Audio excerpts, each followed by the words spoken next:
Et ça se touche, et l'accrochage. Et une voiture. Incroyable l'image de 𝐬𝐮𝐿 will keep you informed as to whether... Oh no! Oh, mayhem!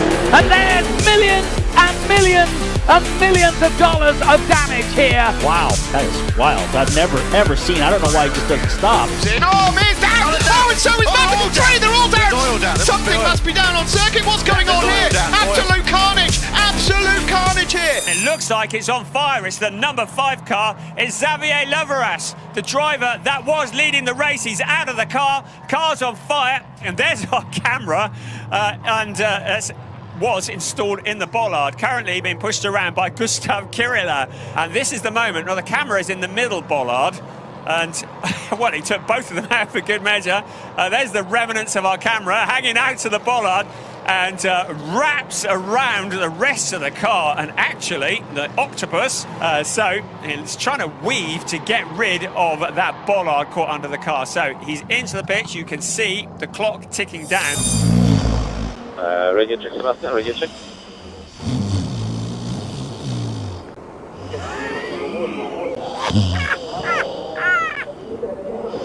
Radio check, Sebastian, radio check.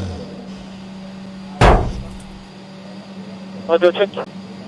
We're waiting for the green flag to clear at the back. Oh no, we've got a problem here. David Munoz, hand up. He stalled the number 64 bike. Nightmare start into the season for Munoz. They're going to have to push him off. Yeah, they're going to have to get him off the grid. He's going to have to start from the back of the grid here. Yeah, they're ushering him off the circuit. So drama to kick off 2024 in Moto3. Munoz is not allowed to take his place on the grid. Danny Aldridge taking to him there. Munoz wants there's to a get back into penalty. his grid slot. Yeah, he cannot do this. This is an illegal start. David Munoz has to get off the grid. He might want to fight this out and argue his point here, but it's irrelevant. He's got to get off the grid. So this is a dramatic start to the new season. Munoz, a calamitous way to kick off the new year. But there's a lizard on the track. Ah, great! We haven't had one so far. Whoa, there's a giant lizard on the track. Face to face with Godzilla then, mate. Yeah. So we are told the track is clear, but just have a look for the lizard. Oh, it's in the middle of the track. Yeah. It thinks it's an Aston Martin. So maybe it's Lawrence, the lizard, that's going across the track there. And I'm not surprised they've red flagged this session. They are a protected animal. With that in mind, and also the fact that Lawrence doesn't want to go anywhere that's not on the track at the moment, I actually think this is a really sensible decision. Oh, Lawrence is rapid. Catch the lizard, catch Lawrence the lizard. Is very smart. Look at the pace of that. It's a drag race. Marshall against lizard.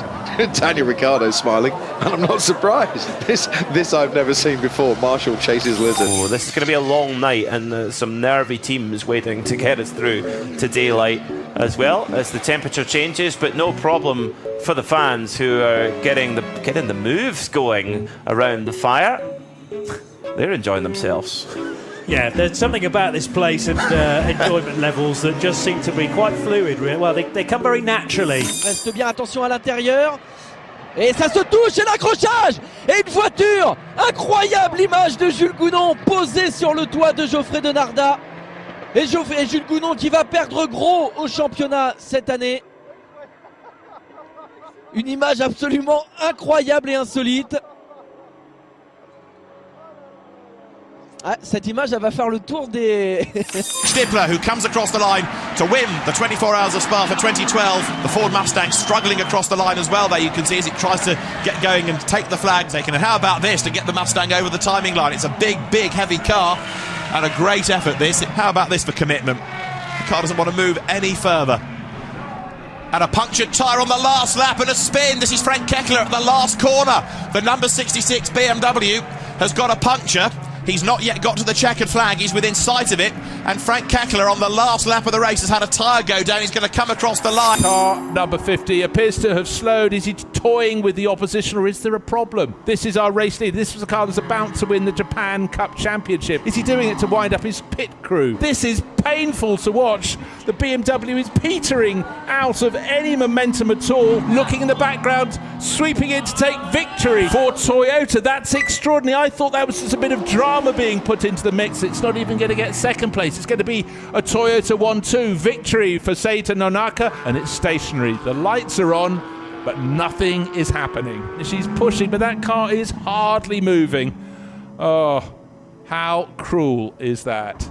The finish line is being crossed, it's being pushed over, and now the number 50 car has taken the finish. The victory was in its hands, but that is the sort of workout a driver does not want. And he collapses in dramatic style, whether that's for show or go. No, he's just worn himself out. Doesn't look as though there's major damage to the car, but we'll keep you informed as to whether... Oh, no! Oh, mayhem!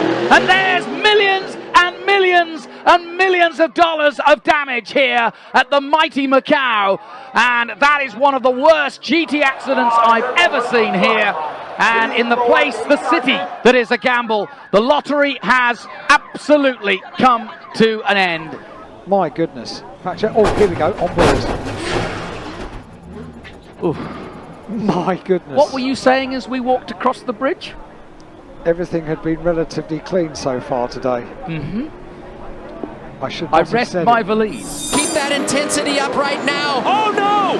Oh no! And our car girl was there on the track. And that slowed Webb up. Not as bad as it could have been. Look, we can see the brake disc at the back there glowing. No more brake pedal. Brake line exploded. At the moment, Sebastian Vettel under pressure. Action. We have an issue on the left-hand side, rear left. And Sebastian Vettel under pressure from George Russell, who wanted to get racing with the Ferraris. Oh, and Sebastian Vettel locks up, goes straight through the polystyrene blocks. And one would imagine that issue is contributing to the way that he couldn't treat those blocks as a chicane. The brakes failed. Brakes failed. Oh dear, oh dear. You can see the left rear smoking. The race leader, 𝐸𝐮𝐬𝐫𝐿 comes into the pits. The headrest has come out of the car. That's unbelievable. The headrest has come loose. We were in the start replays when this was happening, and a dramatic sight as the headrest makes itself loose, and then eventually it's going to make its bid for freedom at the chicane. There it is. Oh, that is unbelievable. There is misfortune, and then there is that for 𝐸𝐿. Flag again, guys. Don't know what's happened here. Session, because it represents track conditions. Oh, it's a dog on the track again. I don't know if it was a dog or a cat. He's heading for the barrier, though. That's a well-trained dog. Absolutely. Lovely. Well, he's not a well-trained dog, so he shouldn't have been in there in the first place. But yes, okay, I see your point. He's trying to make the best of a bad job, is what you mean, yes. Yes, okay, you're right. He's a very naughty dog. Who let the dogs out? You absolutely have to offer them treats if you want to get them off the track quickly. How is the training of the Labrador going? My wife's in charge of that. She's, he's coming along. If I had known that dogs were allowed, I would have brought mine. But he's in quarantine, so wouldn't work out. Oh, that's how he does it. Look. So he gets out. It's a secret way in and out. Car driving round with the bonnet up, covering its windscreen. Rudy Adams is a danger to everybody, and especially to himself, because he literally could see nothing. He was zigzagging between grass and grass across the track at one of the fastest parts of the circuit, and he's going to drive into the pit wall. Oh. He drives straight into the end of the pit wall because he couldn't see where he was going, and now the car is jammed in the barriers that protect the end of the pit wall. What have you done? And the other half now can't stop themselves laughing in their fatigue. Oh, we've got a problem. James Davison, right front. Yeah, he's hit the wall. It looks like and the brake is on fire. Oh my gosh, the whole wheel is broken apart. So, Paul, I wonder if it started with rotor temperature. You can see the brake rotor. Well, I have never seen anything like that Maybe before. something stuck in there generated so much rotor temperature. Oh, and then it exploded right there, the wheel. So something horribly wrong with the rotor and drag with the caliper, and Davison must be in complete shock. Like, what in the world just happened? Wow, that is wild. I've never, ever seen. I don't know why he just doesn't stop. Well, if you can get to pit lane and they can figure out how to get that wheel off, Paul, I'm sure. Oh, now the whole car's going to light up. That's a big fire. He needs to get out of that car really quickly right now. This is Australia's James Davison in his 6th Indianapolis 500. And it is over pretty much as quick as it started. What a shame. Brilliant. Here he's he's down! He's gone down! Undone. His left arm gets run over as well, just on the inside, the tight line. Stefano Neffa gets cleaned out for the 2nd year in a row. Oh, he's going. Yeah, Ortola went running for the wrong bike, didn't he? Yeah, he's saying, "You're on my bike." Yeah, what's Ortola doing? Bike. Ortola's so so he wasn't desperate. going to hit him. He was saying, "You're on my bike. Can you have it back, please?" proper mental block there for Ivan Orta. Leclerc and Bottas are out of their car, so their damage is too big as we've got the safety car out. There's so much debris. Now having a red flag, so that will give the chance for people to repair the cars. Sun is out, so it dries up quickly here. It is incredible how quickly that track is drying out there. Let's see how quickly we see the first slick tyre runners. So, is it worth a gamble at the end of this formation lap? Once you've got a feel for the conditions, if you're Max Verstappen, you've got nothing to lose by coming in. If you're Lewis Hamilton, surely you're not going to come in for slick tyres. But the trouble is, Nico, how long are those intermediate tyres going to last now the track is drying up so fast? Is he going to dive into the pit lane? No, he's not, but Esteban Ocon is. Ocon's making the choice to come in. Hamilton's going to be the only one who's going to start this race. What Hamilton needs to do here is to get as far ahead as possible of the rest of the field, otherwise he is going to lose out big time. It's going to be lights out and away we go for Lewis Hamilton only. The race leader is the only driver who's not come into the pit lane to change tyres. But out now, into the race comes the Williams of George Russell, who is up in a second place. Yeah, it's dry.